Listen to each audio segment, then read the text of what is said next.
to you. Good afternoon, ladies and gentlemen. Thank you for coming to the press conference today ahead of an exciting fixture with Italy. I think everybody watching round one of the Six Nations will see the strength of the Italian side, and I picked an England team to face that challenge. I'm delighted to welcome back Henry Slade and Henry Arundell from injury. The squad have trained with tremendous application and determination this week, and we're really looking forward to this challenge on Sunday. Thank you. Thanks very much. James, we'll come to you first. Thanks. Steve, why have you decided to go for Owen Farrell over Marcus Smith at 10?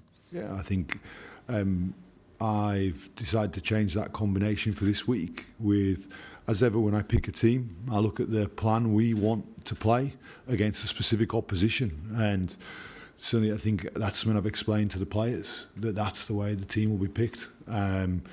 And that's the decision I made for the way we want to play this week. I think it's fantastic to welcome Henry Slade back. I think he's a player who's played very well, played well for his club, has great attributes in the centre there, fantastic left foot, which gives us another aspect, another strength to the team. I think Ollie Lawrence has played really well all season for his club. He's certainly a player on form, so I think we've got some exciting players there in the centre, and that's why I decided to make the change. So the fly-half selection, that is a short-term selection just for this game rather than a change in policy in terms of fly-half?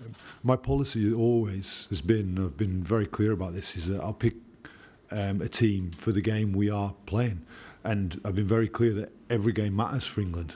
I'm not looking to games beyond or aspects beyond in months to come, and I focus upon this week, and that's what I'm doing with this team, and that's something I've said to the team from day one. Do you feel Owen Farrell's best position is fly half? I feel that this is a team right for this game, and I feel we're blessed that we've got some fantastic fly halves. So if we look at Owen's ability to play 10-12, Marcus as a player, Finn Smith's been in the squad, George Ford's back on the pitch. We've got some fantastic fly halves in this country, which is brilliant for the competition for places, and we want that across the team. And I think when you look at this team, I think you see exciting young talent. I think Ollie Hassel-Collins on his debut did really well last week. I think you just talked about Ollie Lawrence, talked about having Henry Slade back, and I think you see how hard Henry Arundell has worked to get back to this point. And when I saw him in training a week or so ago, obviously I've watched him as a player from afar, and seeing him first hand in training, I think he's an incredible talent. How did Marcus Smith take the news? Because he's made that 10 shirt his own over the last 18 months, hasn't he? Marcus has been brilliant, and every player has been brilliant that I have the conversation with around selection. And as a player, I've been in that conversation on the other side of it as well. I've been the one who's received whether you've been, and I remember them. I remember the conversations when you've been told you're selected, been told you're captain, been told you're not selected, you're on the bench, wherever it may be. I've been in each of those situations, and I have empathy for every player in that situation. What I want to build here is a squad with the England team where some players, at different times, you'll have a different role to play, but we're all moving towards building the team we want. And that's what I want to do this week. We've got a team that I've picked that feels the right team for how we want to play against specific opposition. And leaving Ben Youngs out of the squad altogether, how difficult a decision was that for you, and what were your considerations in making that? Yeah, well, I think, again, I look at this, Ben's a tremendous player and has a wealth of experience, and obviously I know him, having worked with him really closely for the last few seasons at club level also. The way he trained this week was brilliant. The way he handled the news around selection is testament to his character, and there's other players similarly just model of putting the team first. And again, I look at the quality of the nines. We've got two young nines in the squad this week who I think are the right nines for this game. Is the door still open for Ben Youngs at this point in his career? I said this again consistently. We want to have competition for places in this England team. It's the way it should be. And if we get competition for places, then by a matter of fact, you'll then have players, high quality players that aren't selected. My job is to pick the right blend of players for the game we're playing, the type of game we're playing, the opposition we're playing, which is what I've done this week. And that means there are good players who aren't selected. Now, what I look is how they respond. And I'd say, to a man, every one of the players this week has trained brilliantly. Thank you. We'll go to Russ then, please, then to Mitch, and then we'll come to Sonia. Hi, Steve. I guess one potential benefit as well from what we've done for this weekend from an England point of view is Marcus Smith off the bench. As a replacement, what kind of thing might he be able to bring with that slight shift for at least this week, do you think, with his skill set?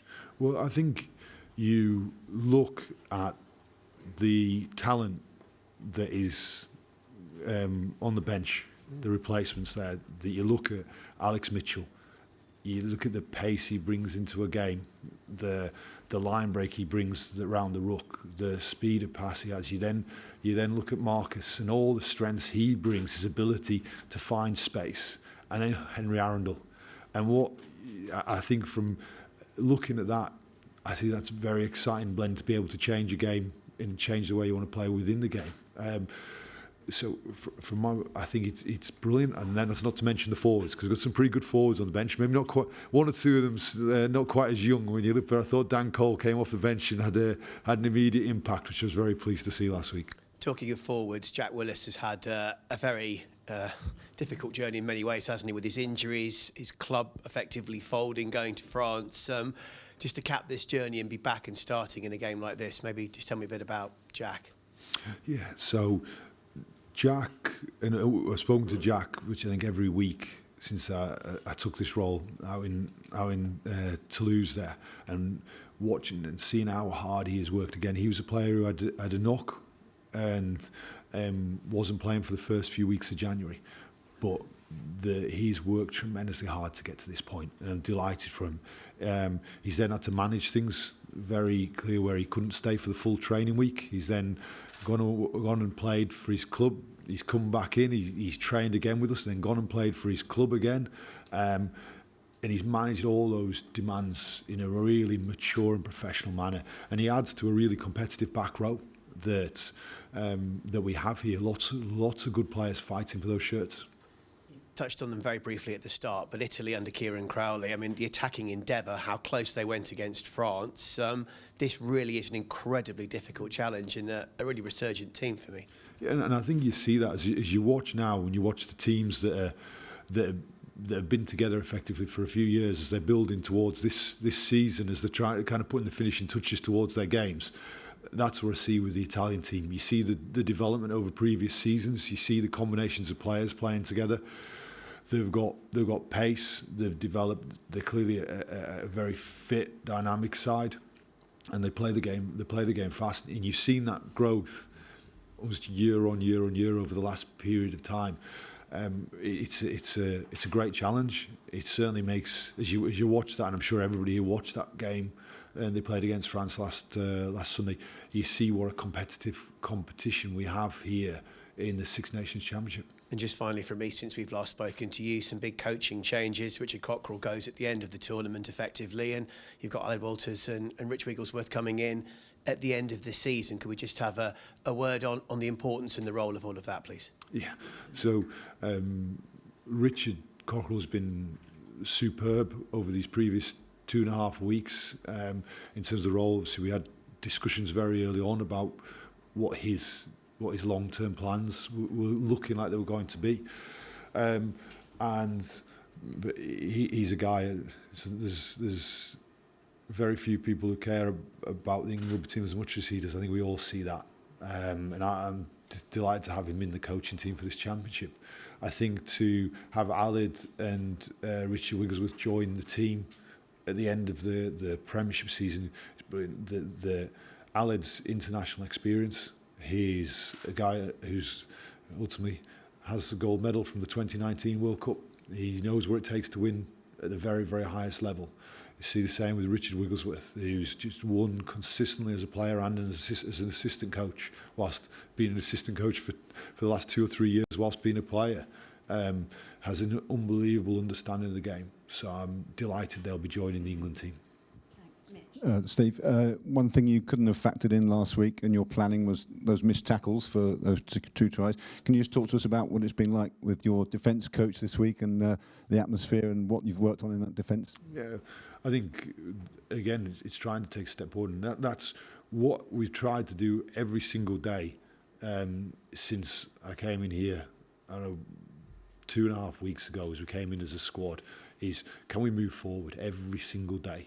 And yes, we have a fair amount to do, and it's been about keep getting better, and we've tried to make progress. I think within the game on Saturday, I think we saw progress in certain areas. Our speed of ball increased. I think we, as a team, we ran more than any other team in the championship in round one of the championship out of the 3 games. So I think you see improvement there. The team went down on the scoreboard, and I think what you've seen the team in recent times go down on the scoreboard and then not recover. And I think we saw that. We saw a resilience in the team, but ultimately we didn't finish the job. And what we're going to do is we've got to finish the job.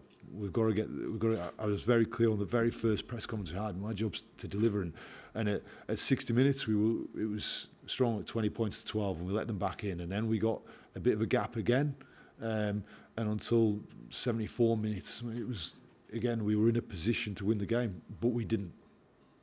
We let them score too easily, and we're determined to make sure we're better than that. Thank you. We'll come to Sonia, then Nick, and we'll finish with Julian. Thank you. Sonia. Hi, thanks. Steve. I can bring you back to this change at 10. You've said you're changing it and putting Farrell there because it's a specific combination for the specific opposition. So can I ask you, what is it specifically about Italy that means you've made that call this time round?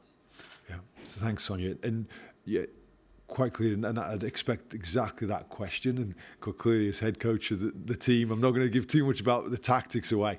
I think that in terms of a dynamic there, having Henry Slade available this week's been very important. He was unavailable last week, and having his distribution skills, and I think we all seen that, and his left foot kicking option is also a great strength. I think any team that has the ability to have right and left footers in the back line, it's a strength. And then as I look at, again, defensive systems that we wish to attack, different defensive systems that we, I think Ollie Lawrence brings a certain skill set, and I think he's been bringing that skill set. He's been showing that. I think we'd all agree, watching the Premiership this season, he's been tremendous.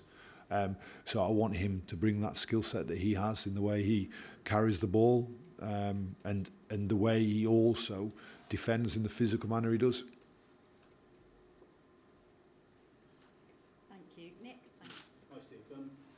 For Henry, he's obviously been around for a long time now, but he's maybe not sort of been the sort of front and centre of everything, but I guess he's sort of coming to the prime of his career. Can this be the time where he brings all that together and really becomes a really important player for the squad? Yeah, well, I think I look back to some of the games in the first period of time I was with the England team as an assistant coach, and you get the way Henry played in some very, very important games for us, and the way he brought the strengths I've just discussed in some really important games. So, and then I've been out of the team for 2 or 3 years, and coming back, I can't tell you how impressed I have been with him. The conversations I've had with him, the determination he has had to be in this team, the concern he had when he had the red card that was then rescinded, his concern of not being available to play for England, and then unfortunately it led to an injury, and just seeing how passionate he is about wanting to play for England. I think he's clearly more experienced now. Another few years, he's a real seasoned campaigner, I think, both at international level and club level, and he has an outstanding skill set. And I appreciate the rationale of and the reasons for why sort of picking teams week to week, if you like. But obviously, test sides that have had the luxury of very settled coaching group and playing staff tend to have similar selections week on week. Is that just a luxury you don't have because of the circumstances which you find yourself? I think it's fair to say we're not in that situation.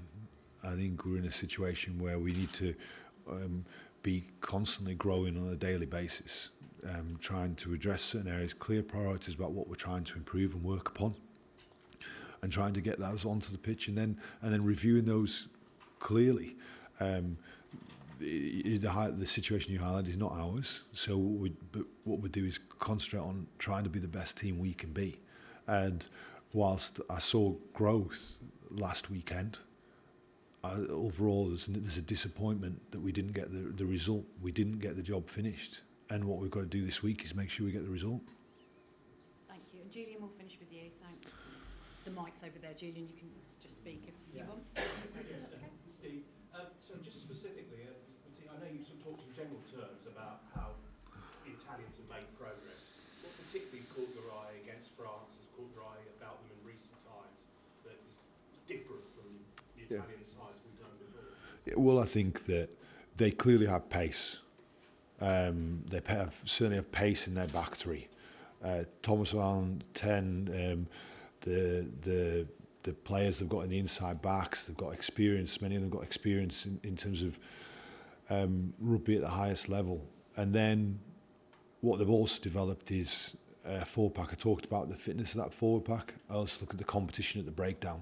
And as you see right now in round one of the championship, you see the competition at the breakdown and the way the breakdown has been officiated. And you see, you're trying to get an understanding of why decisions are going a certain way. I think, there were certainly some decisions late in the game that were very significant in round one in our game against Scotland at Twickenham, that we need to have a clear understanding of why they went that way. And Italy have got a high degree of competition at that breakdown, which that was certainly something that was evident in their game against France.